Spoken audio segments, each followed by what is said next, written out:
그러니까 이제 이 서북청년회가 이게 사라지지 않고 아직도 있구나.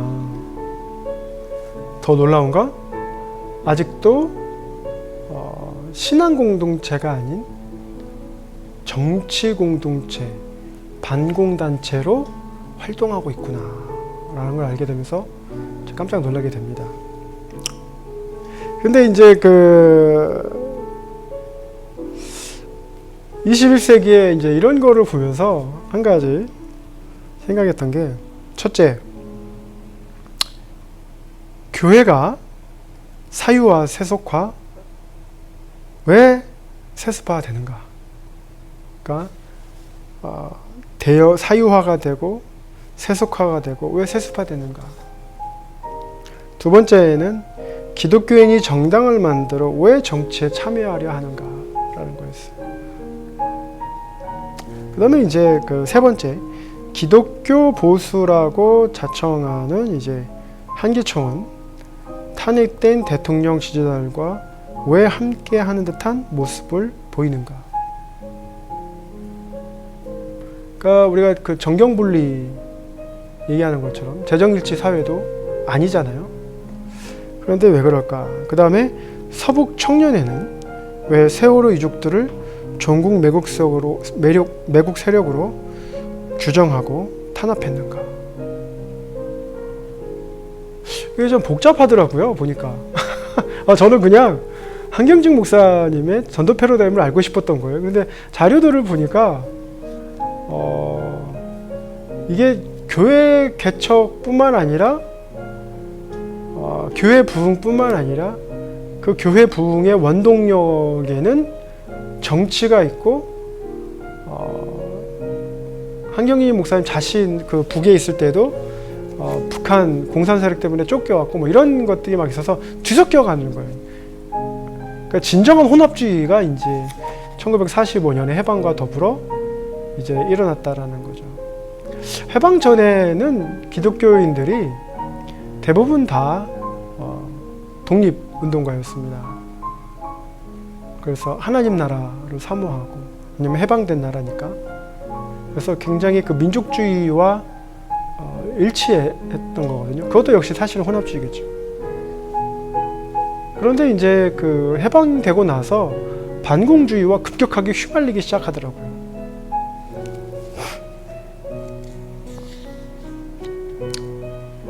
그래서 이제 아까 말씀드렸던 것처럼 기독교, 제가 말씀드린 것은 개신교입니다. 초대교회의 전통을 이어받는 렐리기오라는 로마 국교가 되면서 기독교가 정치 맛을 봐요. 여러분 상상해 보세요. 막 땅굴에서 살다가 의리의리한 바티칸 궁전에 사니까 얼마나 좋겠어요. 그래서 뭐 국가 공무원으로 목사가 아니라고. 지금 뭐 교회, 작은 교회들 막 힘들어 하잖아요.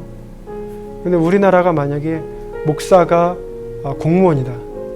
여러분이 세금을 내고, 교회세라는 세금을 내고, 목사가 국가고시를 봐서 엄격하게 검증된 사람들을 목사로 임명해서 교회를 담당하게 한다. 담임이 아니고 담당하게 한다. 담임이 한다는 것은 재정을 자기 마음대로 헌금을 할 수 있지만 국가가 그 헌금을 다 받아들이고 일정하게 이제 목사들에게 월급을 준다.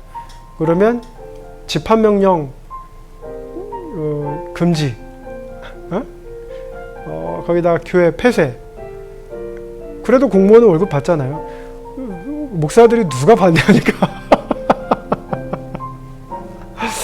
네? 누가 반대해요? 네 하고 다 따르죠. 각자 지금 각계전투하니까 힘든 거지.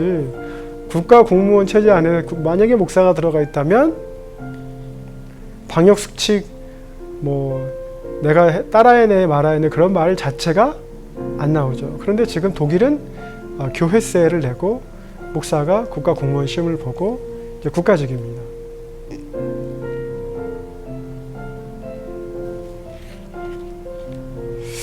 그래서 이런 그 국교가 되고 나면서 정치력의 맛을 보고 또 전쟁이 돈이 돼요. 그래서 트럼프가 여기저기 계속 들고 막 쑤시고 다니는 게 아까도 그 존 캐리 상원 의원이 하는 말이 ABC 뉴스에서 최상의 상태, 전 세계적으로 가장 평화롭고 최상의 상태에서 정권을 물려받았는데 가장 4년 만에 최악의 상태로 만들어놨다고 또 4년을 참을 거냐고 이렇게 선전 방송을 하더라고요.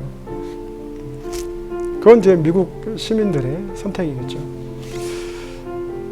그래서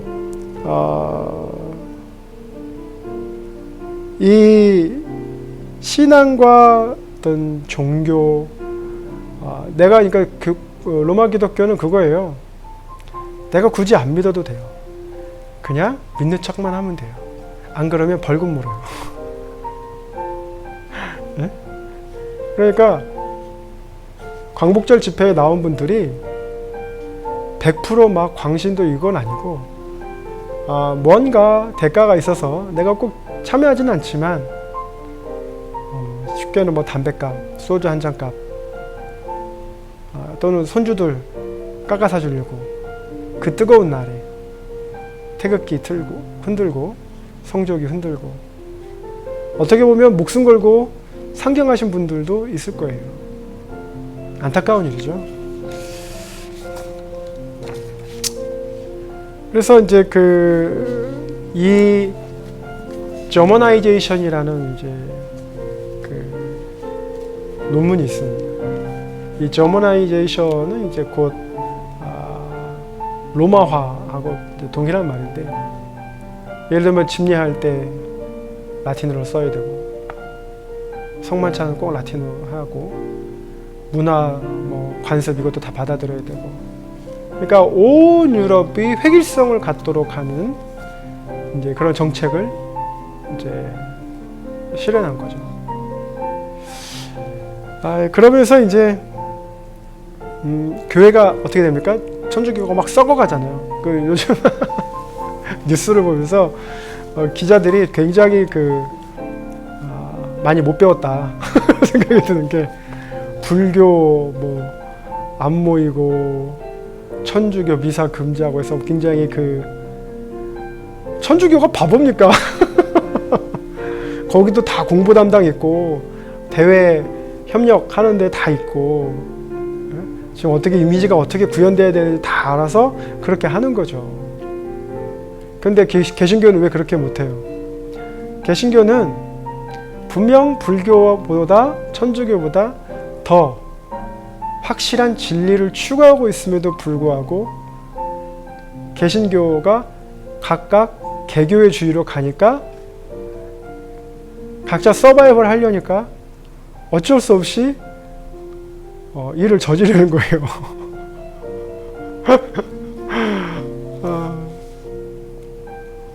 그렇게 썩어가는 천주교를 보면서, 왜냐면 돈 받고 뭐 죄 지은 걸 사해주니까 마치 정광훈이만 뭐 내가 하나님과 가깝다 그러지 않았고, 천주교 신부들이 자기가 하나님이냐, 자기들이 막 면죄부 팔고 막 이랬으니까 지금 뭐 순수한 것처럼 보이는 거 행동하는 거는 진짜 전문 용어로 하면 성도 코스프레라고 할 수 있습니다. 얼마 전에 친천지하고 페이스북으로 좀 대화를 했는데, 왜 목사님 성도를 핍박하십니까? 그러더라고요. 그래서 제가 명확하게 얘기했죠. 당신 성도 아니라고, 이단이라고.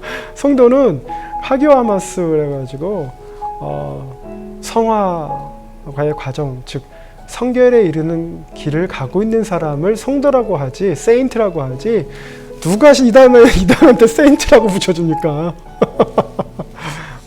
왜 성도를 당신 이단이라고, 성도 아니라고. 근데 이제 이 종교개혁을 하면서 18세기에 영국 국교회가 형식주의에 빠져가는 거예요. 아까 서두에 말씀드렸듯이 뭐 그리스도인의 뭐 성령의 열매 없어요. 바리새인 서기관 되는 거예요. 그걸 본 웨슬리가 참된 그리스도인의 삶이 무엇일까를 고민하고 그 아틀란타 사바나로 향하던 선교 여행 중에 배에서 폭풍을 만나서 죽을 뻔할 때 자기가 얼마나 죽음을 두려워하는지를 깨닫게 되는 거예요. 그런데 이제 거기에 모라비안 신도들이 아이부터 어른까지 다 기도하고 찬양하고 하는 걸 보면서 자기가 정말 믿는 가정에서 태어났지만 신앙이 정말 쓰레기구나 하는 생각이 들어서 회개합니다. 그래서 구원에 대해서 다시 한번 생각해보고 성화에 대해서 다시 한번 생각해봅니다. 해 아래 새 것이 없다고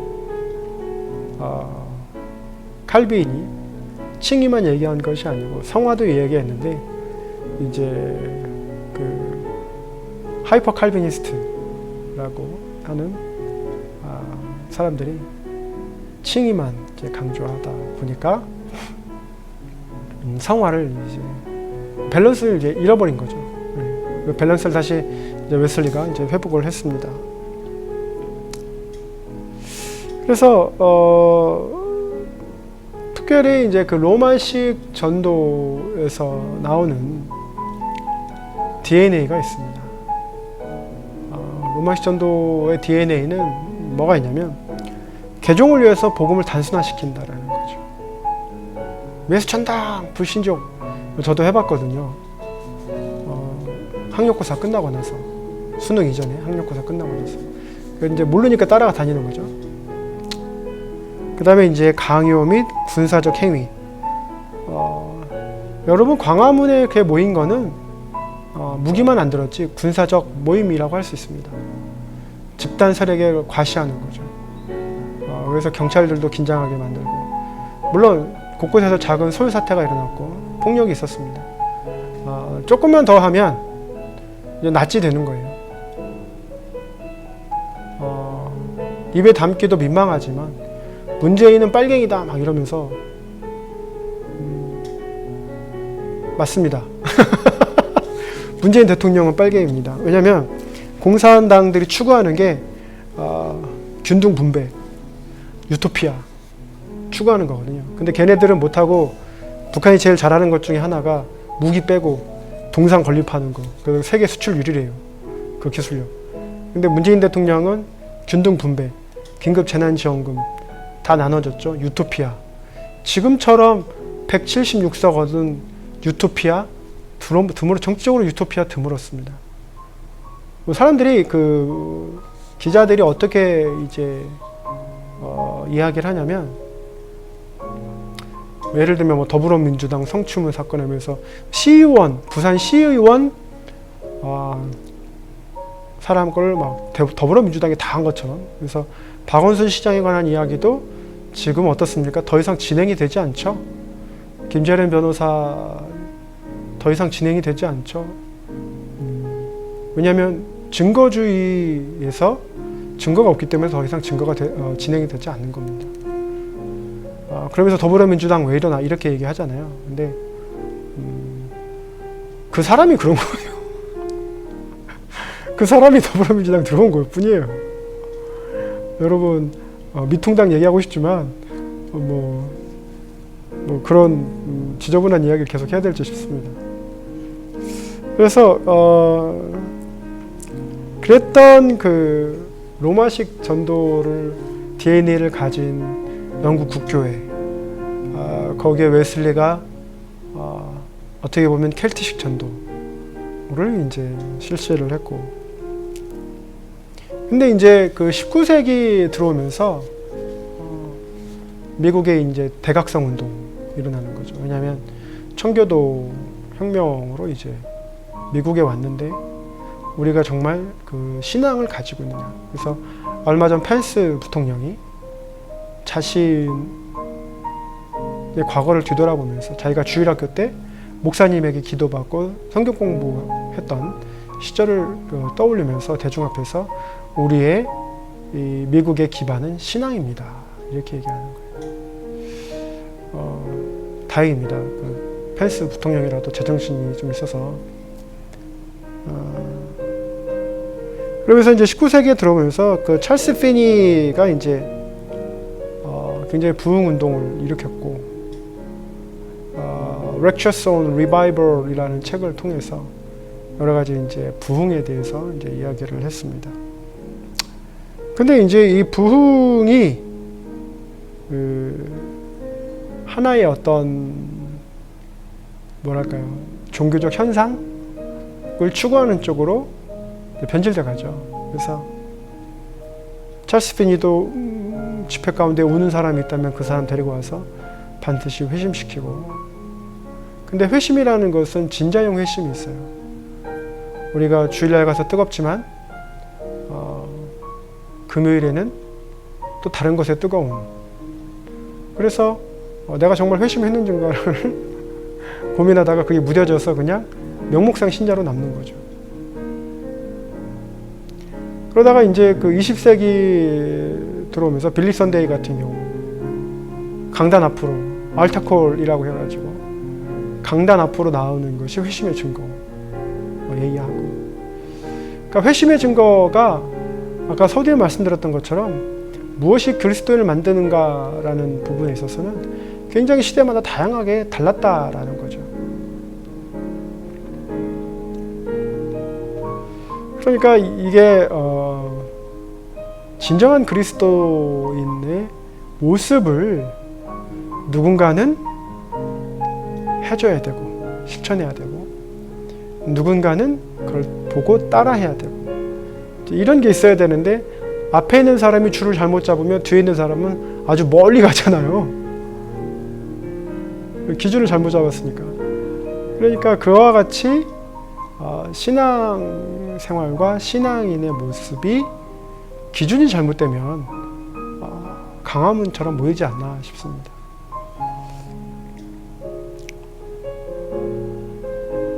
그래서 윌리엄 바클레이는 에피스트레페인이라는 말을 하면서 전인적인 회심 얘기합니다.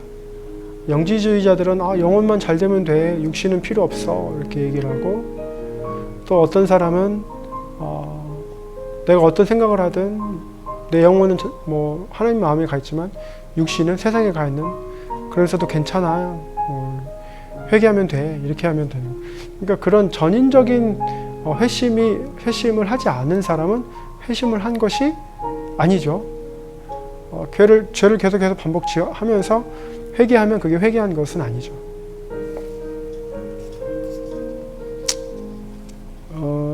그래서 조나단 에드워즈가 이제 religious affection이어가지고 종교적인 감정, 10가지 긍정적인 거, 10가지 부정적인 거 이렇게 얘기를 했습니다. 왜냐하면 부흥회 가면 죄다 울고 소리 지르고 막 토론토 비냐드 펠로우십처럼 막 동물 소리 내고 막 웃고 막 이런. 근데 이번에 사랑제일교회 거기에 숙식하고 이런 분들 이렇게 보면, 물론 뭐 예수님처럼 동행했다, 뭐 360일 동행했다 그럼 할 말 없어요. 그런데 이런 religious affection의 부정적인 측면에 사로잡혀서 거기에 회심이 아닌 세뇌가 됐다면 다른 이야기. 여러분, 회심과 세뇌는 정말 종이 한 장 차이라서 굉장히 구분하기 어려운데, 뭘로 구분합니까? 성령의 열매로 구분하는 거죠. 만약에 광화문 광장에 8월 15일에 성령의 열매가 있었으면 과연 그랬을까 생각이 듭니다. 그래서 이제 이런 기독교 부흥주의가 보수 기독교를 이제 주류로 형성해 오는 거죠. 그런데 어떻게 됩니까? 첫 번째, 한국이 미군에 의해서 해방될 때, 그때 당시의 시각이 기독교인들 사이에서 뭐라고 얘기를 하냐면, 1945년, 48년 그 미 군정기 상황을 콘스탄티누스 황제의 기독교 공인과 같다는 시각이 있었다는 거죠. 물론 이걸 쓴 분의 말을 들어보면 또 그게 아니다. 근데 뭐 글을 써놓고 아니다라고 얘기하면 어떻게 하는 거지? 내가 쓴 게 아닌가? 아무튼 그렇습니다. 그래서 교회가 많이 폐쇄를 당했잖아요. 신사참배 때문에. 그런데 이제 교회가 재건될 수 있었기 때문에 탄압에서 벗어나기 때문에 마치 그 콘스탄티누스 황제의 칙령을 받은 듯한, 그래서 그 하나님 나라가 막 임한 듯한 분위기였다라는 거죠. 그 다음에 이제 그 남한의 경우에는 두 번째는 이제 기독교를 배경으로 한 미군이 점령한 상태였고, 더 나아가서는 이제 그 기독교, 예를 들면 이제 그 전라북도, 전라남도 쪽 곡창지대니까 사실 거기에는 이제 역사적으로 보면 그 북한을 따르는 그 토지개혁이라든지, 왜냐 막 대대로 막 소장농을 살고 토지에 대해서 막 억압돼 있고 이러니까 그 인민 해방 뭐 그런 위원회들이 막 가득 차 있었습니다. 그 토지개혁에 대한 바람 때문에. 그런데 미군이 남한을 점령하면서 빨갱이를 색출하는 방법 중에 하나가 기독교인이면 빨갱이로 이제 앉혀주는 거예요. 넌 민주주의구나. 그러니까 기독교 곧 민주주의 이렇게 되는 거죠.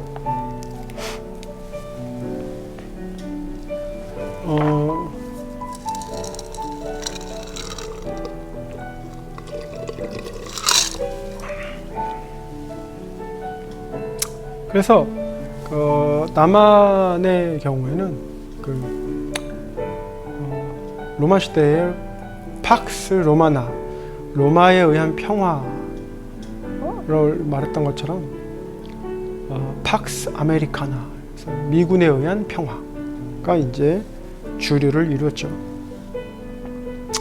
그런데 중요한 거는 우리가 혼돈하지 말아야 돼. 미군 철수 얘기가 나오고 막 이렇게 했을 때 주한 미군 할 때 주둔하는 뭐 미군 뭐 이런 개념을 갖고 있지만, 사실 미군이 이 땅에 처음 들어올 때는 점령 개념으로 들어온 거예요. 그러니까 점령 개념으로 들어왔다고 하고, 이승만 정권이 예를 들어서 건국절 막 얘기 나올 때 이승만 뭐 굉장히 옹호하시는 분들도 계시고 하지만, 지금 정부는 임시정부를 잇는 정부로 정통성을 갖고, 근데 이승만 자꾸 얘기하시는 분들은 이제, 왜냐하면 이승만을 건국절로 이야기를 해야 친일 세력들이 살아남기 때문에 굉장히 그걸 강조하고, 다카키 마사오의 독재를 이제 그 정당화할 수 있고, 그리고 이어서 전 박근혜 대통령 독재자의 딸, 그런 오명을 씻을 수 있는 역사적인 이제 그 정화 작업을 하려는 거죠. 그러니까 이때 당시 이제 그 분석한 분의 얘기를 들어보면, 미군정의 주된 관심사는 남한의 혁명적 분위기를 통제해서 반공 체제를 건설하는 것이었지, 남한 민중들의 인간다운 삶을 보장하는 것이 아니었다. 그러니까 광화문 집회는 대한민국 국민을 위해서 인간다운 삶을 보장하기 위한 게 아니에요. 뭐냐면 문재인 대통령을 빨갱이로 몰아서 반공 체제를 다시 이제 만들려는 노력을 하는 거죠. 그래서 성조기하고 태극기가 등장하는 거예요. 태극기는 우리나라의 굉장히 그 건국 정신, 이것들을 담고 있습니다. 이제 그거를 오용하는 거죠. 예전에 월드컵 이전에 태극기를 가지고 몸에 감싸고 뭐 옷을 찢어가지고 옷을 만들어 입는다? 벌금입니다. 그러면 안 돼요. 태극기는 숭고한 거예요. 버려서도 안 돼요. 태워야 돼요. 그런데 그 2002년 월드컵을 기점으로 해서 허용이 됐어요. 그랬더니 이제 너도 나도 들고 나와서 아무렇게나 쓰는 거예요. 그러니까 저는 문재인 대통령이 빨갱이라고 생각합니다. 정치적인 유토피아를 만들었잖아요. 사람이 먼저인 세상, 태극기보다 사람이 먼저인 세상. 그래서 이번에 어떤 분이 그렇게 얘기하셨더라고요. 용산 참사 때처럼 컨테이너를 쌓았냐, 누가 끌려가기를 했냐. 정말 하나님이 허락하시고 축복해 주셔서 좋은 정치인 만난 겁니다. 뭐 우리 어르신들, 어른 목사님들 뭐 대표 저는 뽑지 않았습니다. 저는 한교총 뭐 그분들 지지하지도 않고 그분이 누군지도 모르고 가서 뭐 탄압하네 마네 거기에는 좀 말씀을 들을 수 있는 브레인이 없는 것 같아요. 한교총에는.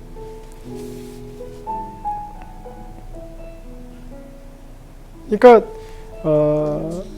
일반 시민들도 갑작스럽게 여기 보면 일반 시민들도 갑작스럽게 맞이한 해방은 미국을 통해 이루어진 것이 아니 미국을 통해 이루어진 것이라 인식했고 기독교인들은 기독교 국가인 미국이 일제를 패망하게 했기 때문에 하나님의 섭리와 은총이라 생각했다는 거예요.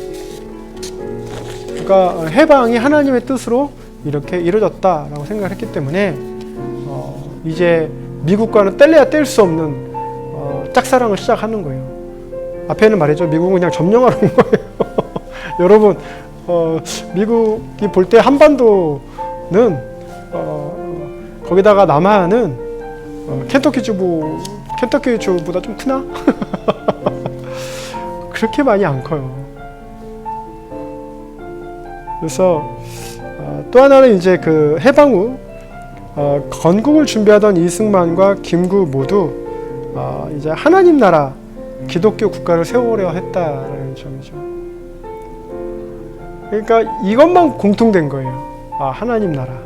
그런데 중요한 건 신학적인 하나님 나라가 아니라 정치적인 하나님 나라, 미국이라든지 네덜란드라든지 이런 걸 보면서 그렇게 보면 강대국, 선진국이 될 수 있을 것 같아서 그렇게 이제 꿈을 꿨다라는 겁니다. 그러니까 이게 이제 긴장 상징하고 약속 상징인데 긴장 상징은 이제 그야말로 하나님 나라가 왜 로마 제국이 국교로 됐을 때 기독교가 국교로 됐을 때 하나님 나라가 이루어진 것처럼 그런 긴장 상징으로 이해를 해서 해방이 된 건 이 대한민국이 하나님 나라가 돼야 했는데 됐습니까? 그렇게 국교로 지정하고 안 해주잖아요. 안 합니다. 재헌 헌법 재헌회의 할 때 막 기도로 시작하고 했어도 헌법에 이 나라가 하나님 나라다 뭐 이렇게 안정하잖아요. 그래서 만약에 지금 막 이승만 대통령이 집권하는 시절에 여러분이 지금 교회를 비판하고 기독교를 비판해서 댓글을 썼다면 다 끌려가요. 이 빨갱이. 미국을 뭐라 그러고, 교회를 뭐라 그래, 미국이 전함, 기독교는, 하나님 나라이고, 불가침인데, 무슨. 그래서 신성모독으로 다 잡혀갈 수 있어요.